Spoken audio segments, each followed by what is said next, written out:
स्वागत छ तपाईहरुलाई टेक्निकल कृष्ण युट्युब च्यानलमा। आज म तपाईहरुलाई हाइड्रो पावर प्लान्टको बारेमा भन्न गइरहेको छु है। सबभन्दा पहिला यो हेरौँ है, यो भनेको एमआईबी हो है। एमआईबी भनेको मेन इनलेट भल्भ हो। यो भनेको इन्टेकबाट आएको पानीलाई रोकेर राख्छ है त, सिम्पली बुझ्ने हो भने। अब एमआईबीबाट यो हेर्नुस्। अब अर्को यो भनेको बाइपास हो है। बाइपास भनेको के हो भने अप स्टिम र डाउन स्टिमको प्रेसरलाई मेन्टेन गर्नको लागि बाइपास राखेको हुन्छ है त।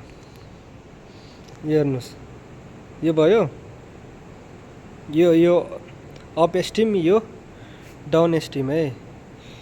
यो बाइपास राख्नुको मेन कारण भनेको अप स्टिम र डाउन स्टिमको प्रेसरलाई मेन्टेन गर्नु हो है त।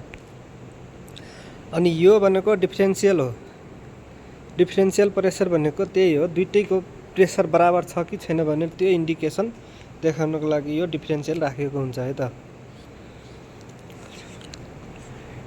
अब यो भयो, यहाँबाट हैन बाइफर्केसन गर्छ, यो भयो हैन। यो टप नोजल हो हैन, बटम नोजल तलबाट गर्छ, त्यो हेर्न मिल्दैन है। म तपाईहरुलाई अर्को भिडियोमा म कसरी प्लान्ट अपरेट गर्छ भनेर म तपाईहरुलाई जानकारी दिन्छु है त।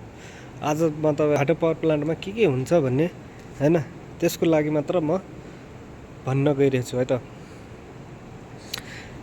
यो यहाँबाट यो टप नोजल हो हैन, अनि यहाँ बटम नोजल छ है। बटम नोजल हेर्न अलि कभर खुल्यो भने बल्ल हेर्न मिल्छ है त। अब त्यसपछि यो भनेको